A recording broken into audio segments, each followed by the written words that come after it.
Okay, here's the EKG 12 pack for session 6. In the cardiology lab, we like you to work independently to start with and then review the answer on that video screencast. Don't go through all of these without at least watching an answer or two. Then if you're having issues, collaborate with your team members. If that isn't going to work, then get a coach and we will help you. The standard is 60 seconds per EKG, and we're not even doing the full thing. We're only doing RPM A and B. And so the 60-second mark should be definitely achievable by this session. RPM ABC, we're looking for rate and regularity initially, and that's pretty quick on these because we're not really analyzing the rate. We're just acknowledging it, just identifying it. Then you ask, is there a P wave for every QRS, QRS for every P? You're looking for skipped beats or extra beats. Then your measurement parameters are pretty simple, the range on PRI.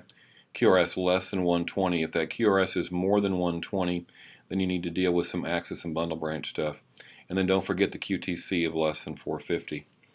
On axis, we're making it simple because we're only looking for a left anterior fascicular block, which means pathological left axis deviation, which shows up as an upright or mostly upright QRS in 1, a mostly downward QRS in lead 2 and lead 3, and then a downward in AVF. And then the bundle branch block, we're looking for the right bundle because we're trying to find the bifascicular block. We're trying to find the combination of left anterior fascicular block and right bundle branch block. And so we're looking for that mostly upward on the right part of the QRS. Use your turn signal stuff on that. I put the C for changes in there, although we're not quite there yet. Okay, here's EKG number 1. And in this case, what we see is a very regular rhythm at a rate of 75. The PRI is not measurable. The QRS is less than 120, although just barely. And the QTC is just a hair over the limit. But what you notice mostly when you do is there a P for every QRS, QRS for every P, is the pacer spike. The pacer spike. And they're visible more in some leads than in others. You should always look in all leads for pacer spikes. There's a very clear one out there in V5 and V6. This is a pacemaker-driven P wave, and so further analysis pretty much comes to a halt. Number 2, we start with rate. It's 82. We look for, is there a P for every QRS and a QRS for every P, and I don't even see any P waves. And a trick that I use is to look and see if the machine saw any, and it shows the PR interval of 0, which means it can't even measure P waves. And so when you look at this, there is an irregularity, and there's no pattern to that irregularity. So irregularly irregular with the absence of P waves, atrial fib.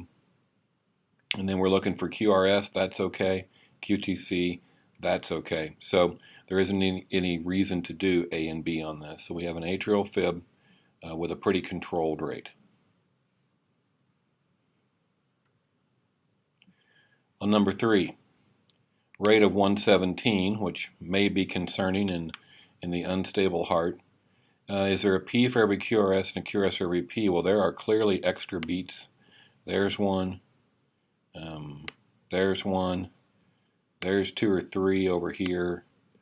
And so we do not have P for every QRS. There are some QRSs without Ps. I believe those are extra beats, PVCs most likely.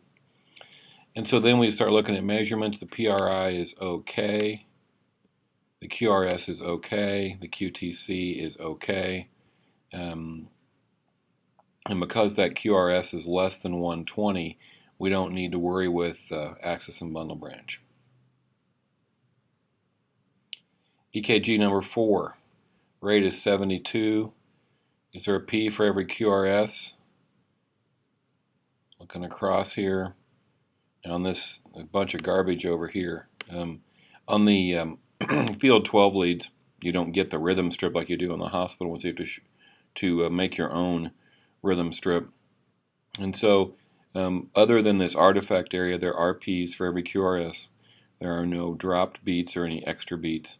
The intervals are fine, and so that's all there is for for EKG number 4. No reason to do A and B. Okay, on EKG number 5, we've got a rate of 53, again a little bit below the norm. Do we have a P for every QRS and a QRS for every P? These are not the biggest P waves ever, but they are discernible, and there's no extra beats or drop beats. It's a very normal, regular rhythm. Now the PRI is okay, the QRS is less than 120, no reason to do A and B, and the QTC is under the limit. So number 5 is pretty straightforward. EKG number 6, the rate of 81. Is there a P for every QRS?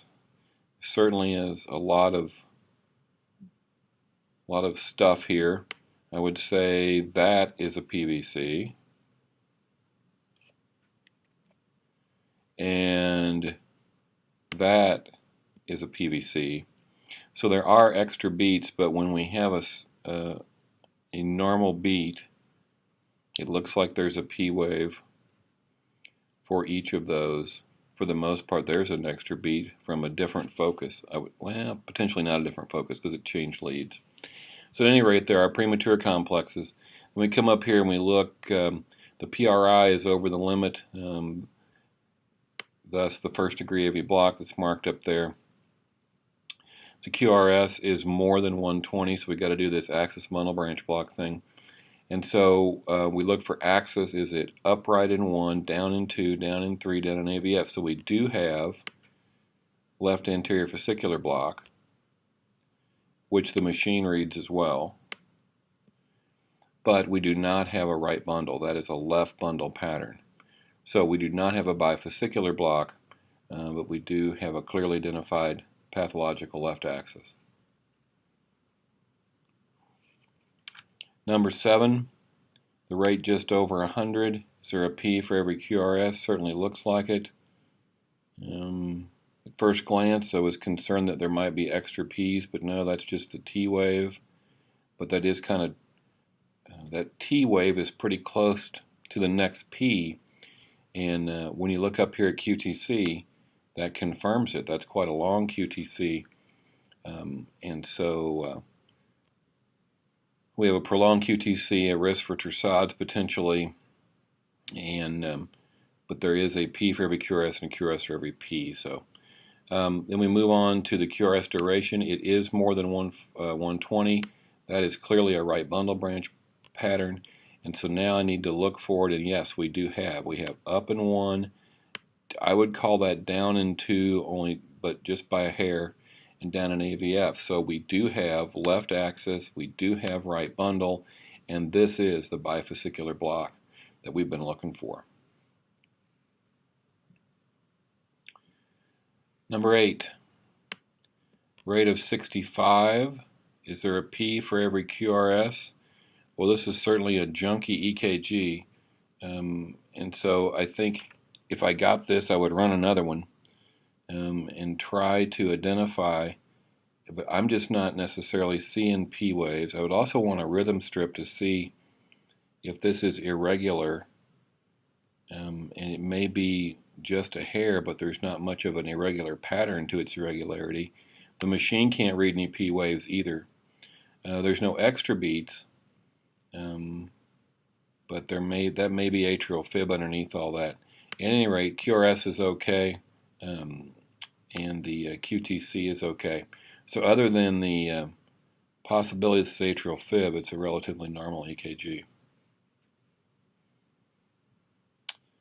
Number 9, the rate is 94. There are some P waves, although there's quite a lot of interference, and this whole lead up here is very full of interference. Again, I would run another 12 lead if I got this kind of a thing.